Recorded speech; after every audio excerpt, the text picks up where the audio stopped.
الحمدللہ رب العالمین والصلاة والسلام علی سید المرسلین اما بعد فاعوذ باللہ من الشیطان الرجیم بسم اللہ الرحمن الرحیم الصلاة والسلام علیک یا رسول اللہ الصلاة والسلام علیک یا حبیب اللہ الصلاة والسلام علیک یا نبی اللہ وعلی آلک واصحابک یا نور اللہ۔ پیارے اور محترم اسلامی بھائیوں، دارالافتاح اہل سنت سلسلے میں مرحبا کہتے ہیں۔ انشاءاللہ عز و جل آج بھی دارالافتاح اہل سنت کے دو مفتیان کرام ہمارے ساتھ تشریف فرما ہے۔ مفتی ماجد رضا صاحب جو کہ دارالافتاح اہل سنت کنز الایمان جو کہ ہمارا مرکزی دارالافتاح اہل سنت ہے باب المدینہ میں، اور مفتی عرفان صاحب جو کہ مرکزی دارالافتاح اہل سنت سردار آباد سے انشاءاللہ ہمارے ساتھ لائیو ہوں گے۔ آپ کالز کیجئے، ایس ایم ایس کے ذریعے سوال پوچھئے، انشاءاللہ ممکن ہوا تو آپ کا سوال بھی سلسلے کا حصہ ہوگا، ورنہ جو دیگر ناظرین کی جانب سے سوالات ہمیں موصول ہوتے ہیں، جو سلسلے میں شامل ہوتے ہیں، جو یہاں سے ہماری طرف سے کیے جاتے ہیں، ان کو بھی توجہ سے سنیں گے تو انشاءاللہ وہ بھی آپ کے لیے فائدہ مند ہوگا، وہ بھی کہیں نہ کہیں زندگی میں انشاءاللہ ہمارے کام آئے گا، ورنہ علم دین سیکھنے کا تو ثواب ضرور حاصل ہوگا۔ تو آپ کی توجہ سلسلے کی ابتدا سے آخر تک ہونا نہایت ضروری ہے۔ درود پاک کی فضیلت سنتے ہیں۔ شیخ طریقت امیر اہل سنت دامت برکاتہم العالیہ اپنے رسالے ضیاء درود و سلام کے صفحہ نمبر 2 پر حدیث پاک نقل فرماتے ہیں، نبی کریم صلی اللہ تعالی علیہ وآلہ وسلم نے ارشاد فرمایا، مسلمان جب تک مجھ پر درود شریف پڑھتا رہتا ہے فرشتے اس پر رحمتیں بھیجتے رہتے ہیں، اب بندے کی مرضی ہے کم پڑھے یا زیادہ۔ صلو علی الحبیب صلی اللہ تعالی علی محمد صلی اللہ تعالی علیہ وآلہ وسلم۔ کالز کی طرف بڑھتے ہیں، پہلی کال سلسلے میں شامل کرتے ہیں۔ جی چلائیے۔ میرا دارالافتاح اہل سنت میں یہ سوال ہے کہ اگر تصویر یادگار کے طور پر البم میں رکھی ہوئی ہو تو اس کا کیا حکم ہے؟ جی حضور۔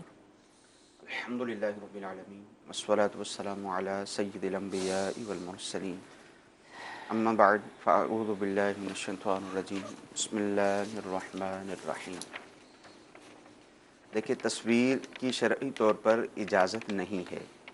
یعنی ایسی تصویر جو تصویر بنائی جاتی ہے پھر اس کا پرنٹ وغیرہ لیا جاتا ہے اور پرنٹ لے کر اس کو البم میں رکھ دیا جاتا ہے،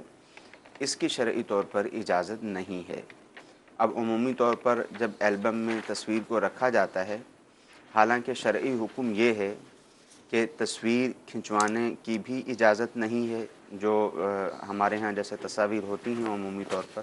کہ تصویر کھنچوائی جاتی ہے پھر اس کا پرنٹ وغیرہ لیا جاتا ہے، اس کی بھی اجازت نہیں ہے۔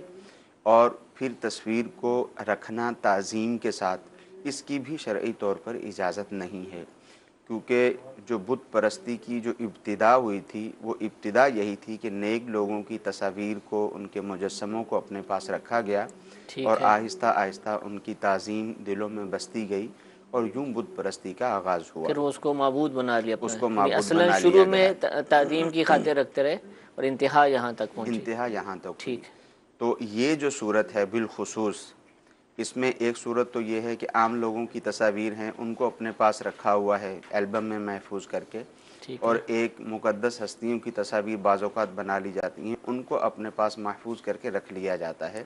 تو یہ جو دوسری صورت ہے بالخصوص، تو اس کی بہت زیادہ شناعت ہے اور یہ بہت زیادہ قبیح صورت ہے، کیونکہ یہ ایک حرام کام بلکہ کفر کی طرف لے جانے والی ہے۔ اسی وجہ سے شریعت مطہرہ نے یہ جو تصویر کا راستہ تھا اسی کو بند فرما دیا کہ یہ طریقہ کا شرعاً نہیں ہونا چاہیے، یعنی تصویر بنائی جائے اور اس کا جو پرنٹ وغیرہ لے لیا جاتا ہے اس کی شرعی طور پہ اجازت نہیں ہے، پھر اس کو مزید البم میں رکھنا، اس کو تعظیم کے ساتھ رکھنا، یہ اور زیادہ گناہ کی بات ہے۔ باقی جو ڈیجیٹل تصاویر ہیں موبائل میں یا ڈیجیٹل کیمروں کے اندر ہیں، اس میں کیمروں کے اندر ہیں یا موویز وغیرہ میں چلتی ہیں یا کیمرے میں ہے، ڈیجیٹل تصویر ہے جس کا پرنٹ نہیں لیا گیا تو وہ تصویر کے حکم میں ہے ہی نہیں۔ ٹھیک ہے۔ اچھا، یہ تصویر کا آپ جواب دے رہے ہیں تو اسی کے حوالے سے سوال ہے کہ یہ سوال یہ ہے کہ آج کل حضرت غوث پاک کی تصویر سوشل میڈیا پر وائرل کی جاتی ہے اور لوگ برکتیں پانے کے لیے گھروں میں لگاتے ہیں؟ جواب تو آپ نے دے دیا، لیکن چلے وہ پرنٹ نہیں نکال رہے، لیکن غوث پاک کی تصویر یا کسی بزرگ کی سمجھ کر اس کو وائرل کرنا اس دور کے اندر۔ ہاں، عمومی طور پہ یہ ایک تو وائرل کرنا بھی ہے، دوسرا جیسے انہوں نے کہا کہ اپنے پاس لوگ رکھ بھی رہے ہیں اور ایسا طرز عمل لوگوں میں موجود ہے، ٹھیک ہے، اور یہ عمومی طور پر خیالی تصویریں ہوتی ہیں، صحیح، اصل تصویر تو ان کی موجود نہیں ہے، یہ عمومی طور پر خیالی تصویریں ہوتی ہیں، اپنے انداز سے ہی، اپنے اندازے اور سے بعض تو بنا غیر لی ہوتی ہیں، نامناسب اور انداز سے بن بعض جاتی ہیں۔ جو ایسی تصاویر بھی ہوتی ہیں جو بظاہر کہنے کو تو یہ کہتے ہیں کہ یہ فلاں بزرگ کی تصویر ہے، مگر ان کے اعضائے ستر نظر آ رہے ہوتے ہیں۔ ٹھیک ہے، تو ظاہر ہے بزرگان دین کا لباس اس طرح کا نہیں ہوتا، بعض بزرگوں کی تصویریں بنائی ہوئی ہوتی ہیں، ان کی داڑھی مبارک پوری نہیں ہوتی، تو ظاہر ہے بزرگان دین کی تصاویر، یعنی بزرگان دین اس طرح کے نہیں ہوا کرتے ٹھیک تھے۔ ہے، اب یہ ایک تو ان کی خیالی تصویر کو بنا لینا، تصویر جو بنانا ہے یہ تو ناجائز اپنی جگہ پر ہوا ہی، ٹھیک ہے، پھر اس خیالی تصویر کو بنایا، اب اس کو وائرل اس اعتبار سے کیا جا رہا ہے کہ لوگ اس کو تعظیم کے لیے اگرچہ اپنے موبائل میں رکھتے ہیں، اس کا پرنٹ آؤٹ نہیں کیا، پرنٹ آؤٹ کریں گے وہ تو ناجائز ہے ہی، ٹھیک ہے، پرنٹ آؤٹ نہیں کیا، اپنے موبائل میں رکھی ہوئی ہے اور اس کو وائرل بھی کر رہے ہیں اور تعظیم کر رہے ہیں اس کی، تو اس کی بھی شرعی طور پہ اجازت نہیں ہے۔ یہ وہی والی صورت ہے جس کو میں نے ابھی تھوڑی دیر پہلے بیان کیا، اگرچہ ہمارے پچھلے سوال میں یہ جی بات جی نہیں تھی بالکل، تو انہوں نے بالخصوص اس بات کو ذکر کیا۔ ٹھیک ہے، تو یہ وہی والی صورت ہے کہ بزرگان دین کی تصاویر کو اپنے پاس رکھا اور آہستہ آہستہ پھر تعظیم کرتے کرتے شریعت کی حدود کو پار کیا جاتا ہے، ان کی تعظیم کرتے کرتے پھر آگے نکل جاتے ہیں لوگ۔ بعض اوقات لوگوں کو دیکھا گیا ہے کہ غلط قسم کی حرکتیں بھی کرتے ہیں تصاویر کو سامنے رکھ کے، تو یہ طرز عمل قطعی طور پر نہیں ہونا چاہیے، اس کی شریعت قطعی طور پر اجازت نہیں دیتی۔ ٹھیک ہے، جزاک اللہ۔ جی ایک اور کال چلائیے۔ ایک بچی نے مہر کی رقم دی کہ مسجد کو دے دینا، تو میں نے وہ رقم اپنا یہ ٹیلی فون میں دے دی اور نام بھی اپنا لکھوا دیا، نمبر بھی اپنا لکھوا دیا 500 اضافی کر کے نا۔ تو میں یہ پوچھنا چاہتا ہوں کہ وہ اس کی طرف سے ادا ہو گئی یا مجھ پر قرض ہے؟ جی حضور، ایک نئی صورت ٹیلی تھون میں رقم جمع کرانے کی، کیا فرماتے ہیں؟ دیکھیں انہوں نے شاید یہ کہا ہے کہ کسی اسلامی بہن نے ان کو اپنی مہر کی رقم ان کے پاس جی موجود جی ہوگی، وہ ان کو دی کہ آپ مسجد میں دے دیجئے گا۔ ٹھیک ہے، ظاہر ہے جب انہوں نے کہا کہ مسجد میں دے دیجئے گا تو کسی خاص مسجد کے متعلق کہا ہوگا کہ فلاں مسجد میں دے دیجئے گا۔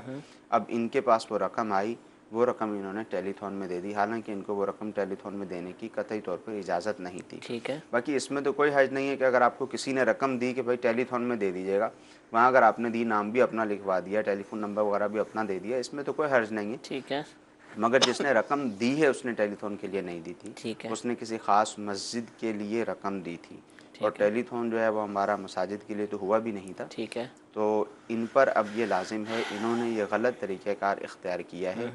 اب ان پہ لازم ہے کہ جو بھی رقم انہوں نے ان کو دی تھی اور انہوں نے ٹیلی تھون میں جمع کروا دی ہے غلط فہمی کی بنا پر، تو اب یہ ذمہ داران سے رابطہ کر کے اس مسئلے کو شرعی طور پر حل کریں، ذمہ داران سے کہیں کہ وہ دارالفتاء میں رابطہ بھی کر لیں اور پھر اس مسئلے کو حل کریں کہ اب کیا کرنا ہوگا، وہ رقم جو ہے وہ مسجد میں ہی دینی ہوگی۔ اگر وہ اجازت دے دیں جن سے بھی لیے کہ بھئی میں نے دے دی اور کہتے ہیں چلو ٹھیک ہے اب دے دیے، اجی دیکھیں نفلی صدقے کی صورت تھی، ٹھیک کوئی ہے، زکوٰۃ وغیرہ کی صحیح، صورت تو تھی نہیں، ٹھیک ہے، تو اب اگر یہ ان کو بتاتے ہیں کہ میں نے آپ کی رقم آپ نے مسجد میں دینے کا کہا تھا تو میں نے وہاں ٹیلی فون میں دے دی ہے، اگر آپ کہیں تو آپ کی رقم واپس لے لی جائے، ورنہ ٹھیک ہے، اگر آپ کہیں تو وہیں پہ رہنے دی جائے۔ صحیح، اب اگر وہ اس بات کی اجازت دے دیں تو ٹھیک ہے، اگر وہ اجازت دے دیں تو پھر ٹیلی تھون میں رقم جمع ہو گئی ہے، درست ہے۔ ٹھیک ہے۔ ٹیلی تھون کی وضاحت فرما دوں کہ ہو سکتا ہے بہت سارے اسلامی بھائیوں کو نہ ہو، یعنی مدنی چینل کے ذریعے، ٹیلی ویژن کے ذریعے جو ہے عطیات مہم، مدنی عطیات مہم، جو کہ دعوت اسلامی کے دو بہت ہی اہم شعبہ جات جامعۃ المدینہ کے جہاں عالم کورس کروایا جاتا ہے اور مدرسۃ المدینہ کے جہاں حفظ و ناظرہ قرآن پاک پڑھنے کی مفت تعلیم دی جاتی ہے، ان شعبہ جات کے اخراجات کو چلانے کے لیے گزشتہ دنوں 17 دسمبر بروز اتوار منعقد ہوا، تو اس کے حوالے سے یہ سوال تھا، تو اس میں چونکہ سوال تو انہوں نے اپنے حوالے سے پوچھا تھا لیکن ایک موقع ہے تو اس لیے میں آپ کو ترغیب دلاتا چلوں، تو اگر آپ نے اس حوالے سے ابھی تک مدنی عطیات جمع نہیں کروائے چاہے وہ ایک پورا یونٹ ہو جو کہ 10,000 روپے پاکستانی تھا، یا اس سے کم یا زیادہ ہو، جتنی آپ کی استطاعت ہے، تو ثواب کی نیت سے اگر آپ اس میں حصہ ملائیں گے تو انشاءاللہ عز و جل آپ کو بھی اس کی برکتیں ملیں گی۔ جو علماء پڑھ رہے ہیں، جو مدارس میں طلبہ کرام پڑھ رہے ہیں، قرآن پاک کی دینی تعلیم حاصل کر رہے ہیں، انشاءاللہ ان کی تعلیم کے اندر آپ کا بھی ساتھ شامل ہو جائے گا، اور اللہ تعالیٰ عز و جل اس پر ثواب بھی عطا فرمائے گا۔ اکاؤنٹس نمبر مدنی چینل کی اسکرین پر ابھی بھی دکھائے جا رہے ہیں اور وقتاً فوقتاً دکھائے جاتے رہتے ہیں، آپ ان کو نوٹ کر لیجئے اور ان کے ذریعے آپ رقم جمع کروا سکتے ہیں۔ ورنہ دعوت اسلامی کے جو مدنی مراکز ہیں، جامعات المدینہ ہے، مدارس المدینہ ہے، یا دعوت اسلامی کے ذمہ داران کے جن کو اس کی کلیکشن کی اجازت ہے، آپ ان سے رابطہ کر کے وہاں پر بھی جمع کروا سکتے ہیں۔ اللہ تعالی ہمیں توفیق عطا فرمائے کہ دین کے کاموں میں بڑھ چڑھ کر مالی طور پر بھی حصہ شامل کریں۔ جی، سردار آباد سے مفتی صاحب ہمارے ساتھ ہیں، ایک کال سردار آباد مفتی عرفان صاحب کے لیے سلسلے میں شامل کرتے ہیں۔ جی چلائیے۔ سید شاہد ممتاز اتاری چمن اتار سے عرض کر رہا ہوں، سلسلہ دارالفتاء اہل سنت میں مفتی صاحب کی بارگاہ میں میرا سوال عرضی ہے کہ جیسا کہ آج کل سردیاں ہیں اور سردیوں میں موزے استعمال کیے جاتے ہیں، اور پہلے اگر پاؤں پر جراب پہن کر وضو کر لیا ہے، جراب پہن کر پھر اوپر موزے پہن لیں، اب اگلی نماز کے لیے وضو کرنا ہے تو ان پر جو مسح کریں گے وہ مسح اس طرح ہو جائے گا، نہیں ہوگا؟ جرابیں بھی پہنی ہوئی ہیں اور موزے بھی۔ جی حضور۔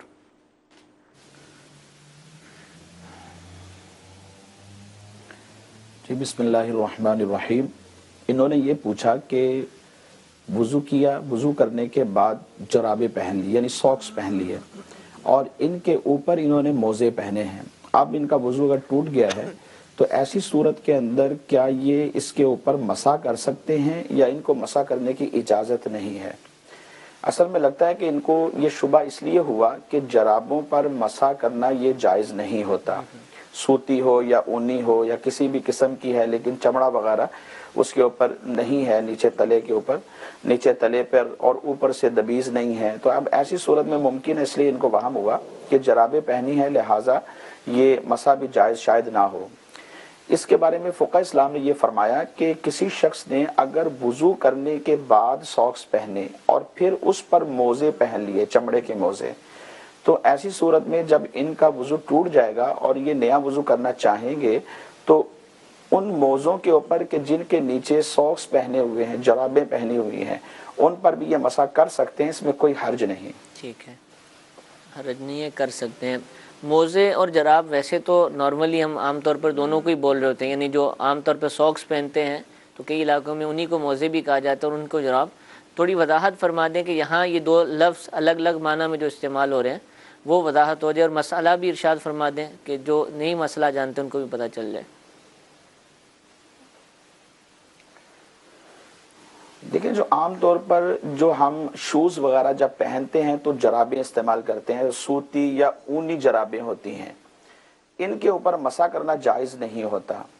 اور جو موزے جن کو ہم بولتے ہیں یہ چمڑے کے ہیں یا ریگزین کے ہیں، اور یا پھر یوں بھی ہو سکتا ہے کہ جرابیں ایسی ہوں کہ جو اوپر سے دبیز ہیں اور نیچے ان کے جو تلا ہے وہ چمڑے کا لگا ہوا ہو، تو انہیں بھی موزوں کے طور پر استعمال کیا جا سکتا ہے۔ تو فرق باہم دونوں میں یہ ہے کہ جو سوتی یا اونی جرابیں ہوتی ہیں ہم ان کو ساکس وغیرہ کے طور پر استعمال کرتے ہیں، اور موزے کو بھی اگر ساکس کہا جائے تو وہ بہرحال اس معنی میں نہیں ہے، کیونکہ مسح کے لیے موزے کا چمڑے کا ہونا ضروری ہے، یا کم از کم اس کا تلا چمڑے کا ہو۔ ٹھیک ہے جی، جزاک اللہ۔ ایک اور کال چلائیے۔ میرے گھر میں 2 تولے سونا ہے اور مجھے کسی نے کہا کہ اس کے اوپر زکوٰۃ بنتی ہے 2500 روپے، کیا میں اس کی زکوٰۃ نکال سکتا ہوں؟ جی حضور۔ عرفان بھائی ارشاد فرمائیے۔ 2 تولے سونا ہے تو اس پر زکوٰۃ بنتی ہے یا نہیں؟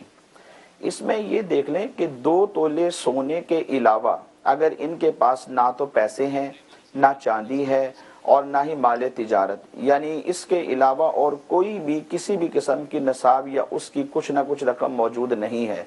تو تب تو اس 2 تولے سونے پر زکوٰۃ نہیں ہے۔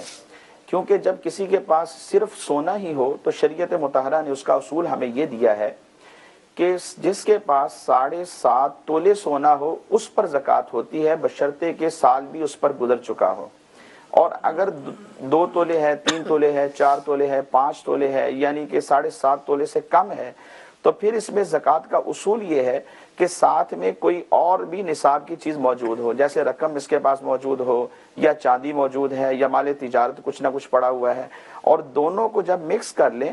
تو 52.5 تولے چاندی کی مالیت بن جاتی ہو، تو اس صورت کے اندر فقہ اسلام فرماتے ہیں پھر زکوٰۃ واجب ہوگی، بشرطے کہ سال کے اول اور آخر میں نصاب موجود ہو۔ اور اگر ان کے پاس کوئی بھی چیز موجود نہیں ہے، صرف سونا ہی سونا ہے، تو پھر اس سونے کے اوپر جو نصاب سے کم ہے زکوٰۃ واجب نہیں ہوتی۔ ٹھیک ہے جی، ایک اور کال چلائیے۔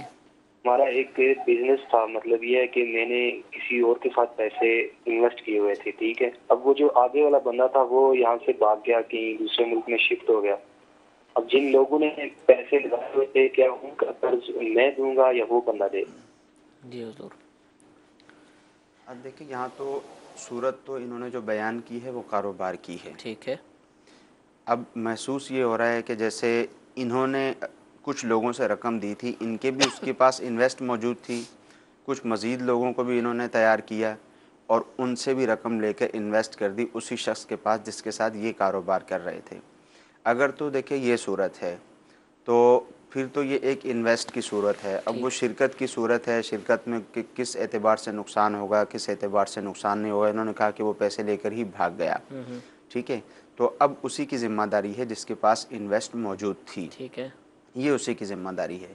اب اس نے اس بات کی ذمہ داری لی تھی یا نہیں لی تھی یہ انہوں نے بیان نہیں کیا۔ دوسری بات یہ بھی ممکن ہو سکتا ہے کہ انہوں نے اپنی اس کے پاس انویسٹ کی ہو اور دوسرے لوگوں سے انہوں نے قرض لیا ہو، صحیح، قرض لے کے پیسے اس کے ساتھ لگا دیے ہیں، ان کو کہا ہو کہ میں آپ کو نفع جو بھی ہوگا میں آپ کو دوں گا۔ جیسے ہمارے ہاں عمومی طور پر ہوتا ہے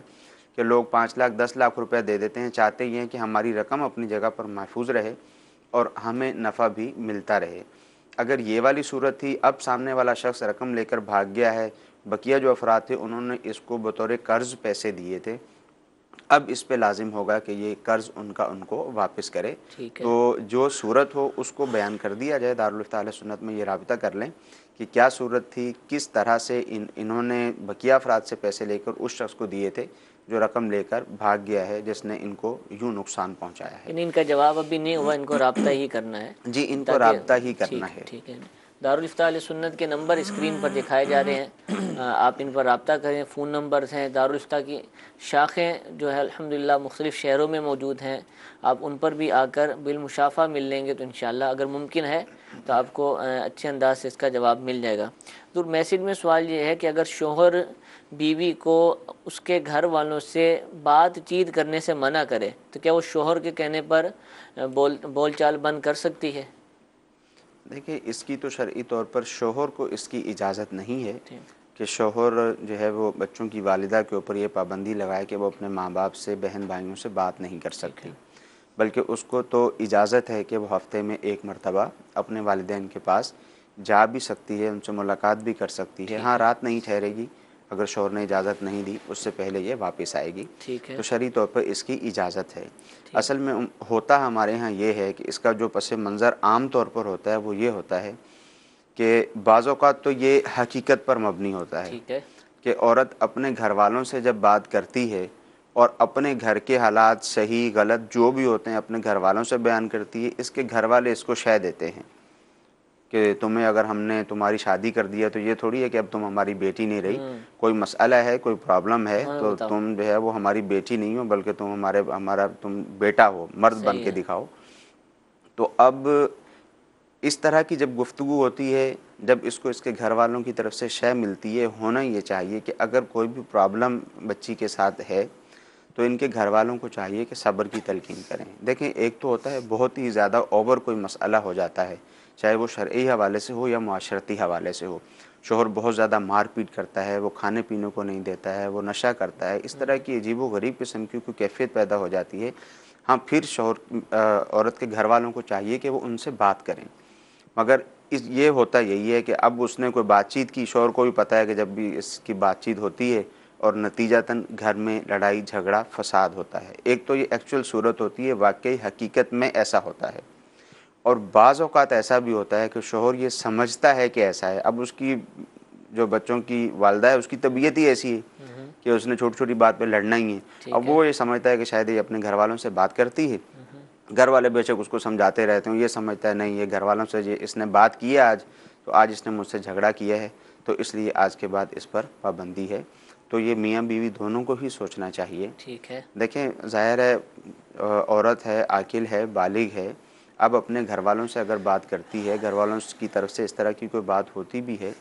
تو شوہر کو اس بات کی اجازت نہیں ہے کہ وہ پابندی لگائے۔ جو بھی مسائل ہیں، جو بھی مسئلے ہیں، وہ ان کے گھر والوں کے ساتھ ڈسکس کرے کہ دیکھیں یہ مسئلہ ہے، یہ پرابلم ہے، اس مسئلے کو حل کیا جائے، ایسا نہیں ہونا چاہیے۔ ٹھیک ہے۔ یہ پابندیاں وغیرہ لگانا یہ درست نہیں ہوتا۔ اور جو بچی ہے اس کے گھر والوں کو بھی چاہیے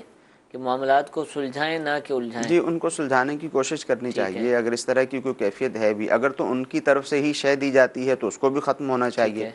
اگر ان کو پتہ ہے کہ ہماری بیٹی ہمیں اگر کوئی بات بتاتی ہے، ہم اس کو سمجھاتے ہی ہیں، مگر ان ٹھیک کو ہے، معلوم ہے کہ ہماری بیٹی اپنے گھر پر اپنے شوہر کے ساتھ ٹھیک نہیں رہتی ہے، ٹھیک ہے، تو پھر بھی ان کو چاہیے کہ یہ اپنی بیٹی کو اچھے طریقے سے سمجھانے سمجھائیں۔ کی کوشش کریں۔ ٹھیک ہے، جزاک اللہ جی۔ ایک اور کال چلائیے۔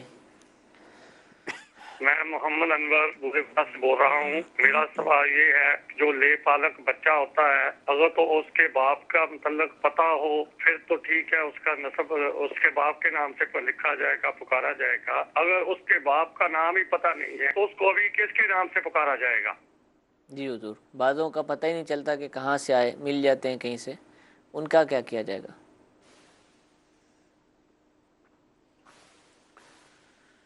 دیکھیں ثاقب بھائی، یہ جو مسئلہ ہے نا، صورتیں اب اس کی دو ہیں۔ ٹھیک، ایک صورت تو یہ ہے کہ یہ پتہ ہو کہ اس کا باپ فلاں ہے، اور دوسری صورت یہ ہے کہ پتہ ہی نہیں ہے کہ جناب اس کا باپ کون ہے، کسی سے لے لیا یا ہاسپٹل سے لے آیا یا کسی ادارے سے لے لیا بچہ،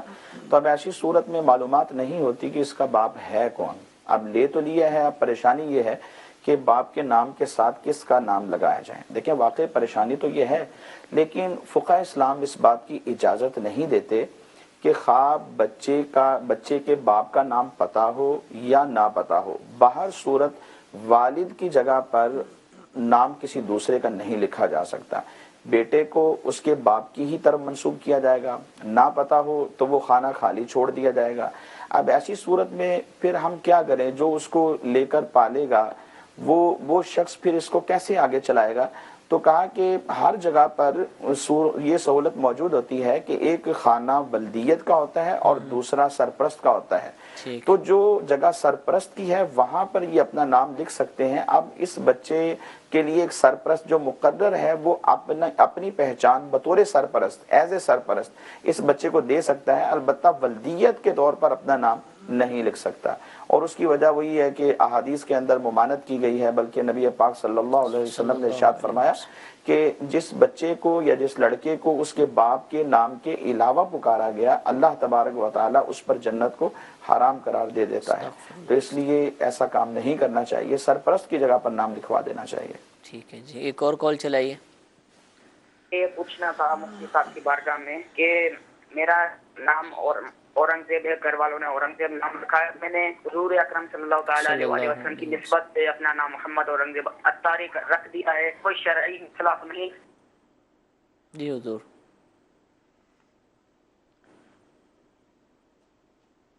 نہیں، شرعی طور پر کوئی خرابی نہیں ہے، محمد اورنگزیب نام رکھ سکتے ہیں۔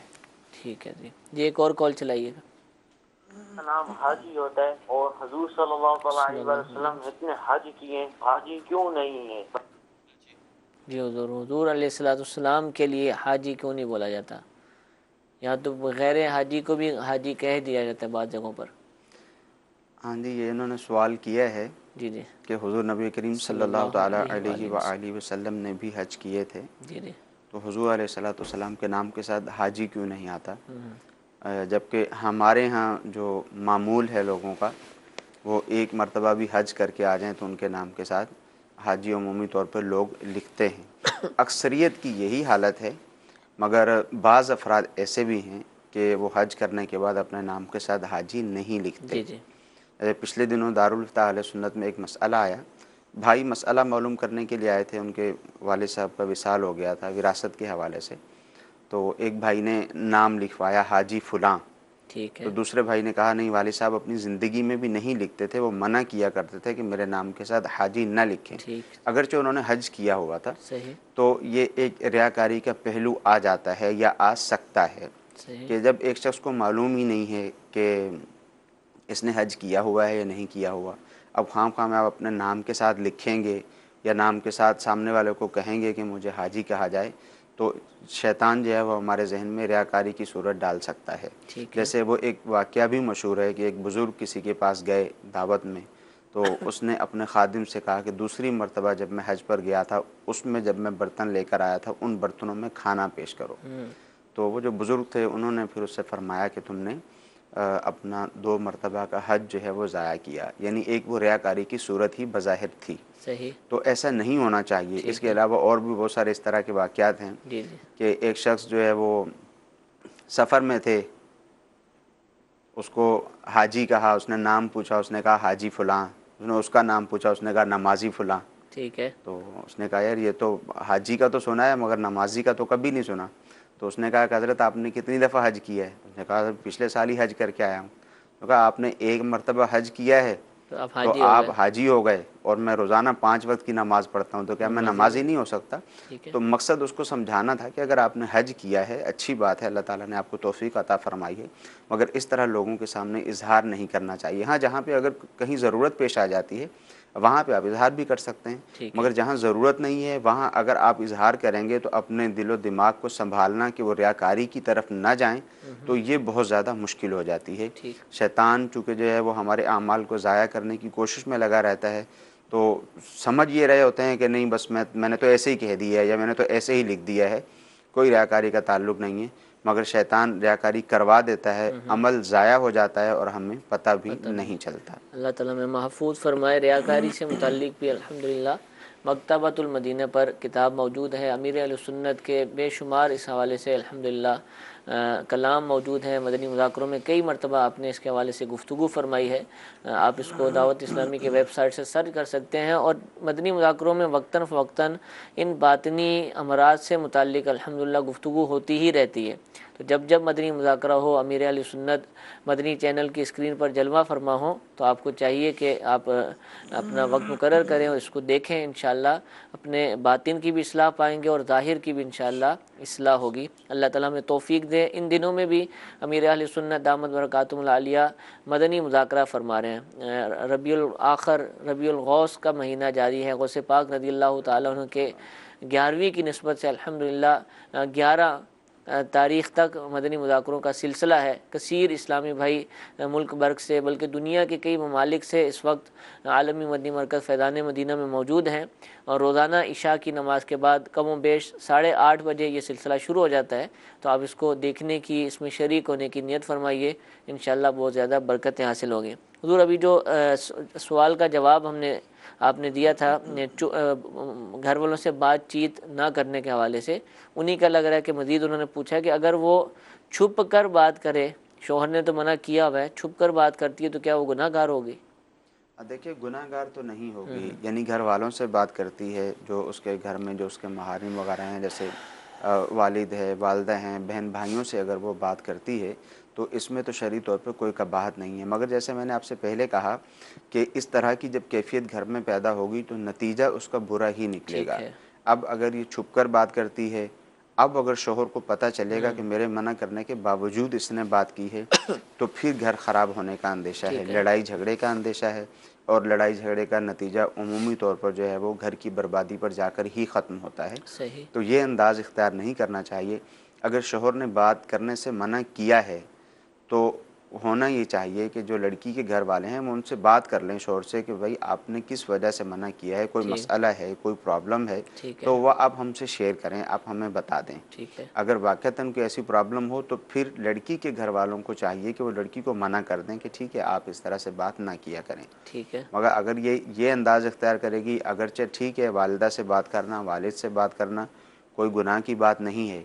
مگر یہ چھپ کر بات کرتی رہے گی اور ظاہر ہے ایک اعتبار سے اس کو شوہر کی نافرمانی بھی کہا جائے گا،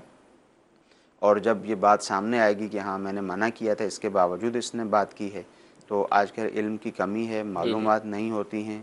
لڑائی جھگڑا ہوتا ہے، اور لڑائی جھگڑے میں غصے میں شوہر آؤ دیکھتا ہے نہ تاؤ، اور وہ 1 2 3 کر کے طلاقیں دے کے بیوی کو فارغ کر دیتا ہے۔ ٹھیک،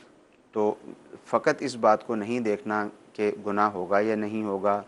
اس انداز سے مجھے بات کرنے کی اجازت ہوگی یا نہیں ہوگی، اس بات کو بھی دیکھنا ہے کہ کہیں ایسا نہ ہو کہ اس چھوٹی سی بات کی بنا پر آپ کا گھر خراب ہو جائے۔ ٹھیک ہے، اگر آپ کو والدین سے بات کرنی ہی ہے، مثال کے طور پر شوہر یہ کہتا ہے کہ نہیں آپ جو ہے وہ میرے سامنے بات کر لیں، تو چلیں ٹھیک ہے، شوہر آتا ہے تو اس کے سامنے والدین سے بات کر لیں۔ ٹھیک ہے، ٹھیک ہے، جزاک اللہ جی۔ ایک کال مفتی عرفان صاحب کے لیے چلائیے۔ میرا مفتی صاحب سے یہ سوال ہے کہ امام صاحب مسجد میں فرض نماز ادا کر رہے ہیں آگے، اور کچھ لوگ ہوتے ہیں جو پیچھے سنتے وغیرہ پڑھ رہے ہوتے ہیں، تو اس کے بارے میں کچھ ارشاد فرما دیجیے۔ جی حضور۔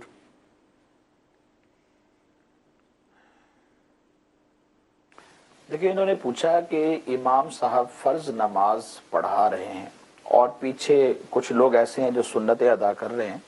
لیکن جب فرض نماز کا وقت ہے تو پھر سنتیں ادا کرنے کی اجازت نہیں ہوتی۔ اب اس صورت میں ہونا تو یہ چاہیے کہ جب نماز کھڑی ہو گئی ہے تو پیچھے سنتیں جو شخص آئے گا وہ ادا نہ کرے بلکہ جماعت میں شامل ہو جائے۔ ہاں یہ ہے کہ جو پہلے سے ادا کر رہا ہے اور امام صاحب نے جماعت کھڑی کر دی ہے تو وہ اپنی سنتیں کمپلیٹ کر لے، پھر اس کے بعد جماعت میں شامل ہو جائے۔ اور اس میں ایک چیز اور بھی ہے، چونکہ سوال ذرا مبہم سا ہے، اس اعتبار سے میں تھوڑی سی وضاحت کر دوں کہ جب نماز فجر کا وقت ہوتا ہے اس میں ایک شریعت کی طرف سے اجازت دی گئی ہے، چونکہ سنت فجر کی بہت زیادہ روایتوں کے اندر، احادیث کے اندر تاکید بیان کی گئی ہے۔ تو فقہ اسلام یہ فرماتے ہیں کہ اگر کوئی شخص نماز کے لیے آیا اور جماعت قائم ہے، نماز فجر پڑھائی جا رہی ہے، تو اس صورت کے اندر وہ یہ دیکھ لے آیا کہ اگر میں سنت فجر ادا کر لوں اور تو پھر بھی مجھے جماعت مل جائے گی، تو اسے چاہیے کہ مسجد کے دوسرے حصے میں جا کر اپنی سنت فجر ادا کرے، پھر اس کے بعد جماعت میں شامل ہو جائے۔ اور اگر اس کو یہ لگتا ہے کہ میں اگر سنت فجر ادا کرنے لگ جاؤں گا تو ادھر جماعت فوت ہو جائے گی، تو پھر ایسی صورت کے اندر اسے چاہیے کہ پھر سنت فجر کو ترک کر دے اور جماعت میں شامل ہو جائے، کیونکہ یہ واجب ہے اور واجب کو اس طرح جان بوجھ کر ترک کرنے پر یہ گناہ گار ہوگا۔ ٹھیک ہے جی۔ سوال یہ پوچھا جا رہا ہے کہ جب عورت عدت میں ہو 4 ماہ اور 10 دن، غالباً یہ موت کی عدت کے حوالے سے پوچھ رہی ہیں، تو کیا وہ مجبوری میں کسی سے پردے میں بات کر سکتی ہیں؟ نامحرم ہی کے حوالے سے سوال ہے۔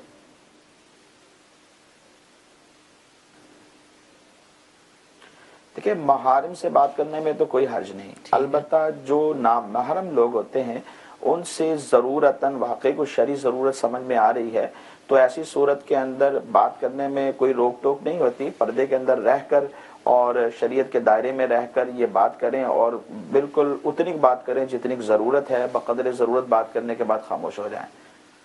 ٹھیک ہے جی، اجازت ہے جی۔ ایک اور کال چلائیے۔ کسی کے پیر صاحب اگر دنیا سے پردہ فرما جائیں، ان کے جو گدی نشین ہوتے ہیں خلیفہ، ان پہ کسی وجہ سے دل مطمئن نہ ہو تو کسی اور پیر صاحب سے مرید ہو سکتے ہیں؟ جی حضور۔ دیکھیں، یہاں علماء نے یہ فرمایا ہے کہ اگر پیر صاحب کا انتقال ہو گیا ہے اور ابھی اس کو مزید اصلاح کی حاجت ہے تو یہ کسی دوسرے پیر صاحب سے مرید ہو سکتا ہے، اس کی شرعی طور پر اجازت ہوتی ہے۔ اب انہوں نے کہا کہ جن پیر صاحب کے جو مرید تھے ابھی انہی کے جو گدی نشین ہیں ان پہ ان کا کسی اعتبار سے دل مطمئن نہیں ہے۔ دیکھیں، اپنا دل مطمئن نہیں ہے اس کو دیکھ لیں کہ کیا شرعی اعتبار سے بھی ایسا ہی ہے کہ اگر وہ پیر کامل ہیں، ان میں پیر کی تمام شرائط پائی بھی جاتی ہیں، تو اگر ان کا دل مطمئن نہیں ہے تو کس وجہ سے نہیں ہے؟ کوئی ذاتی بات ہے، کوئی دنیاوی بات ہے، یا یہ کسی بات کو یہ سمجھ رہے ہیں کہ شاید پیر صاحب کا عمل جو ہے وہ شریعت کے خلاف ہے؟ ہو سکتا ہے حقیقت میں وہ عمل شریعت کے خلاف نہ ہو، اس بات کو اچھی طرح دیکھ لیا جائے۔ ہاں، اگر واقعاتاً ایسا ہو کہ پیر صاحب کے اندر پیر بننے کی، جو گدی نشین ہیں اس میں اگر پیر بننے کی شرائط وغیرہ نہیں پائی جاتی ہیں تو ایسی صورت میں ان کو اجازت ہوگی کہ یہ کسی دوسرے کے مرید ہو جائیں۔ ٹھیک ہے حضور۔ جب میسج میں سوال یہ پوچھا جا رہا ہے کہ اگر کوئی شخص عمرے پر جا رہا ہو اور دوسرا شخص اسے کہے کہ وہاں سے میرے لیے فلاں چیز لے آنا، تو کیا اب یہ جب چیز لائے گا تو کیا اس کو منافع کے ساتھ دے سکتا ہے؟ 10 روپے کی چیز لی ہے تو اب اس کو 12 کی دے رہا ہے؟ نہیں دیکھیے، یہ ایسا نہیں کر سکتا۔ جب ایک شخص نے اس کو کہا ہے کہ تم جا رہے ہو تو وہاں سے وہ فلاں چیز میرے لیے لے کے آ جانا، تو سامنے والے کو بھی پتہ ہے کہ یہ عمرے کے لیے جا رہا ہے، اپنے لیے بھی خریداری کرے گا۔ اس نے مثال کے طور پہ اس نے کہا کہ میرے لیے عجوہ کھجور لے کر آ جانا، ٹھیک ہے، تو اب جب یہ کھجور لے کر آئے گا، کیونکہ ایسا نہیں ہے کہ اس کا کوئی کاروبار ہے کہ یہ یہاں سے عمرے کے لیے جاتا ہے اور یہ کاروبار بھی کرتا ہے، سامنے والے کو پتہ ہے کہ یہ کاروبار کرتا ہے، اس نے اس کو کہا کہ میرے لیے لے کے آ جانا، اب تو یہ نفع رکھ سکتا ہے۔ مگر جب اس کا کام ایسا نہیں ہے تو پھر سامنے والے کے ساتھ یہ دھوکہ ہوگا، ٹھیک ہے، کیونکہ اس نے تو کہا تھا کہ 1 کلو عجوہ کھجور لے کر آ جانا، اب یہ وہ کھجور تو لے کر آ گیا، سامنے والے کو نہیں معلوم کہ یہ میرے ساتھ کاروبار کر رہا ہے، کہ یہ وہاں سے لے کر آیا ہے اور اب مجھے جو ہے وہ مہنگے داموں میں دے گا، تو ایسا کرنے کی اس کو اجازت نہیں ہے۔ ہاں اگر یہ سمجھتا ہے کہ میں نے اور 20 لوگوں کے لیے بھی لے کر آنی ہے اور اس کا یہ کاروبار ہے ایسا کرنے کا، تو سامنے والے کو تو سامنے والے کو بتا دے کہ بھائی اگر آپ کو منگوانی ہے تو وہاں سے تو اس ریٹ میں ملے گی، ٹھیک ہے، میں وہاں سے خرید لوں گا اور آ کر آپ کو اتنے میں بیچ دوں گا۔ ٹھیک ہے، ٹھیک ہے جی، ایک اور کال چلے گا۔ میرا نام داؤد اسلم ہے اتاری، میں مونگوال گجرات سے بات کر رہا ہوں۔ یہ مسئلہ میں کیا ہے کہ اگر کوئی گاڑی نقد نہیں لے سکتا تو وہ آسان قسطوں پہ لے سکتا ہے؟ جی حضور، قسطوں پر لے سکتا ہے یا نہیں لے سکتا گاڑی؟ گاڑی اقساط پر، آسان قسطوں پر یا انسٹالمنٹ پر لینے کی شریعت مطہرہ نے اجازت دی ہے، لیکن دیکھیں اس میں بہت ساری پیچیدگیاں ہیں، بہت ساری کمپلیکیشنز ہیں کہ جن کو پیش نظر رکھنا بہت زیادہ ضروری ہوتا ہے۔ جو جواز کی صورت ہے وہ تو یہ ہے کہ جس دکان پر یہ جائے تو کسٹمر سے وہ مالک یہ کہے کہ یہ فلاں چیز ہے اور یہ اگر آپ نقد لیتے ہیں تو 10 روپے کی ہے، ادھار لیتے ہیں تو ہم آپ کو 15 روپے کی یا 12 روپے کی 1 سال کی اقساط پر دے دیں گے۔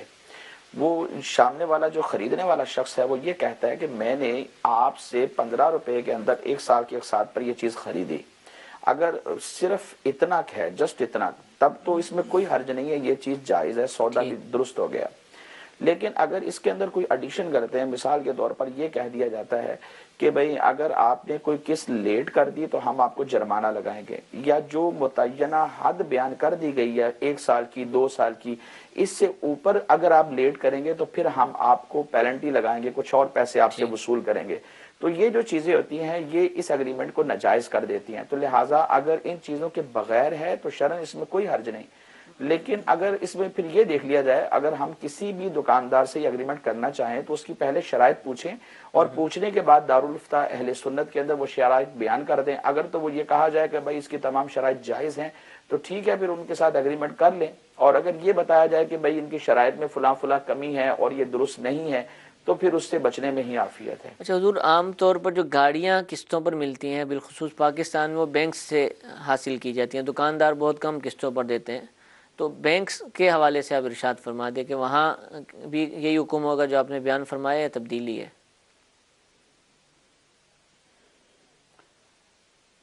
دیکھیں حکم تو ہر جگہ پر سیم ہے، خواہ وہ بینکنگ ہو یا پرائیویٹ ادارے دوسرے ہوں بینک سے ہٹ کر ہوں، شرائط کا لحاظ رکھنا بہت ضروری ہے۔ اگر تو شریعت کے مطابق ہیں تو فابی ہیں، اگر شریعت سے ہٹ کر ہیں تو پھر وہاں ایگریمنٹ نہیں کرنا چاہیے۔ کیوں ہم اللہ تبارک و تعالیٰ کی نافرمانی کریں اور اپنے لیے جہنم کی آگ خریدیں؟ ٹھیک ہے، ٹھیک ہے، جزاک اللہ۔ میٹھے میٹھے اسلام بھائیو، دارالفتہ اہل سنت سلسلہ آپ نے ملاحظہ کیا، الحمدللہ 2 مفتیان کرام ہمارے ساتھ تشریف فرماتے اور بہت سارے مسائل پر ان کی جانب سے ہمیں شرعی رہنمائی حاصل ہوئی۔ اللہ تعالیٰ سے دعا ہے کہ ہمیں ان باتوں پر عمل کی بھی توفیق عطا فرمائے۔ علم دین حاصل کرتے رہیے، مدنی چینل دیکھتے رہیے، دارالفتہ اہل سنت کے سلسلے مدنی مذاکروں کو دیکھتے رہیے، انشاءاللہ علم دین میں مزید اضافہ ہوگا۔ کل بدھ ہے اور بدھ کے دن الحمدللہ دارالفتہ اہل سنت کے 2 سلسلے براہ راست نشر کے کل عام طور پر 2 سلسلے نشر کیے جاتے ہیں۔ کل جو بدھ کے دن صبح جو ہے وہ براہ راست سلسلہ آپ نہیں دیکھ سکیں گے، البتہ شام کو اسی وقت 6:25 پر انشاءاللہ یہ سلسلہ براہ راست نشر کیا جائے گا، اس کو دیکھنے کی بھی نیت فرما لیجئے۔ اللہ تعالی ہم سب کو عمل کی توفیق دے، آمین بجاہ النبی الامین۔ صلو علی الحبیب صلی اللہ تعالی علی محمد صلی اللہ علیہ وسلم۔